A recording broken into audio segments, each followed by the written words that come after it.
नमस्कार मित्रांनो, आजच्या आपल्या या व्हिडिओमध्ये आम्ही तुमच्यासाठी महादेव आणि त्यांच्या परमभक्ताची एक सत्य कहाणी सांगणार आहोत। खूप काळापूर्वीची गोष्ट आहे। एका नगरात भोलेनाथचे परमभक्त एक योगी राहत होते। ते दिवसरात्र भोलेनाथची पूजा अर्चना आणि त्यांच्या ध्यानात मग्न असत। त्या योगींची एक वृद्ध आई होती। त्या आईसोबत ते राहत होते। त्यांची आई खूप आजारी होती आणि ती काशीला जाऊ इच्छित होती, जेणेकरून विश्वनाथाचे दर्शन घेऊन महादेवाच्या नगरीत ती आपले प्राण त्यागू शकेल।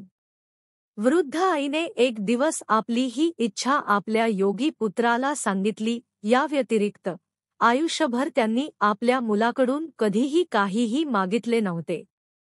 आता मुलाने आपल्या आईची ही इच्छा पूर्ण करणे आपले कर्तव्य समजले, पण इतक्या लांब आईला घेऊन जाणे त्यांना अशक्य वाटत होते।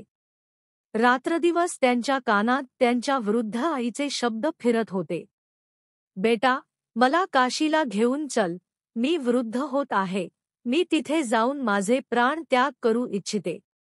त्या योगीच्या कानात दिवसरात्र आपल्या वृद्ध आईचे हे शब्द गुंजत असत। एके दिवशी त्याने आपल्या वृद्ध आईला सोबत घेतले। घरात उरलेले अन्न घेऊन तो आणि त्याची आई जंगलातून काशीच्या लांब प्रवासावर निघाले। वृद्ध असल्यानं त्याच्या आईचं आरोग्य वाटेतच बिघडलं। तेव्हा त्या योगीनं आपल्या आईला आपल्या खांद्यावर घेतलं। अशा प्रकारे ते काशीच्या प्रवासावर पुढे चालत राहिले। काही वेळानं तोही कमजोर होऊ लागला। त्याच्याकडे भोलेनाथाकडे याचना करण्याशिवाय दुसरा कोणताही उपाय नव्हता। वृद्ध आईला झाडाखाली बसवून तो स्वतःही हात जोडून भोलेनाथाकडे प्रार्थना करू लागला, हे शिवशंभो, मला माझ्या या प्रयत्नात अपयशी होऊ देऊ नका। माझ्या वृद्ध आईने आयुष्यात पहिल्यांदा माझ्याकडून काही मागितले आहे, कृपया मला ते पूर्ण करण्याचे साहस द्या। मी तिला काशीला घेऊन जाऊ इच्छितो। माझी आई काशीला फक्त तुमच्यासाठीच येऊ इच्छिते, कृपया मला ताकद द्या प्रभू। असं म्हणता म्हणता योगी थकून झोपून जातो। तेव्हा अचानक त्याची झोप उघडते आणि त्याला घंटीचा आवाज ऐकू येतो। जणू काही बैलगाडी येत आहे। तो उठून बघतो तर थोड्या अंतरावर काही धुपेमधून एक बैलगाडी त्याला दिसते, ज्याला एक बैल ओढत होता। त्याला थोडं विचित्र वाटतं, कारण बैलगाडीला दोन बैलांऐवजी फक्त एकच बैल हाकत होता। जंगलाच्या भागात ही बैलगाडी काय करत आहे? बैलगाडी जवळ येताच त्यांनी चालकाकडे पाहिले, जो एक लादा ओढून बसला होता। अंधारामुळे त्यांना जास्त काही दिसले नाही आणि जेव्हा बैलगाडी जवळ आली तेव्हा त्यांनी विचारले, भाऊ, माझी आई खूप आजारी आहे, आम्हाला तुमच्या बैलगाडीत जागा देता का? मला माझ्या आईला काशीला घेऊन जायचं आहे। हे ऐकून आत बसलेल्या व्यक्तीने मान हलवून होकार दिला।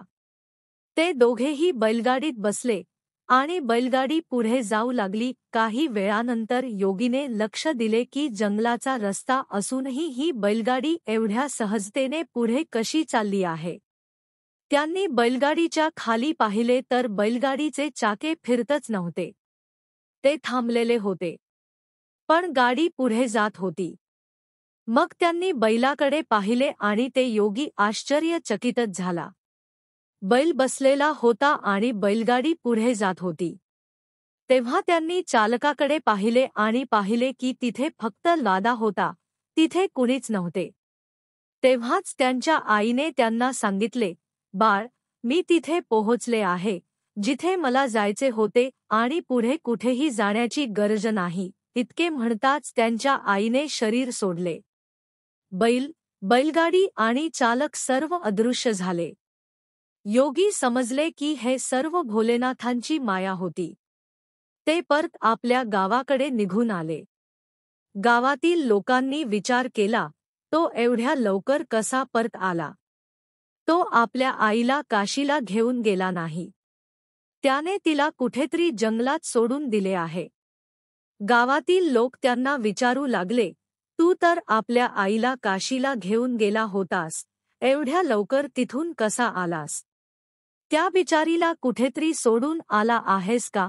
तेव्हा योगीने उत्तर दिले, आम्हाला तिथे जाण्याची गरजच पडली नाही. महादेव स्वतः माझ्या आईला तिथे घ्यायला आले. गावातील लोक म्हणाले, तू काय बोलतो आहेस? तेव्हा योगीने उत्तर दिले, होय, मी सत्य बोलत आहे. भोलेनाथ स्वतः माझ्या आईला घेऊन गेले आहे.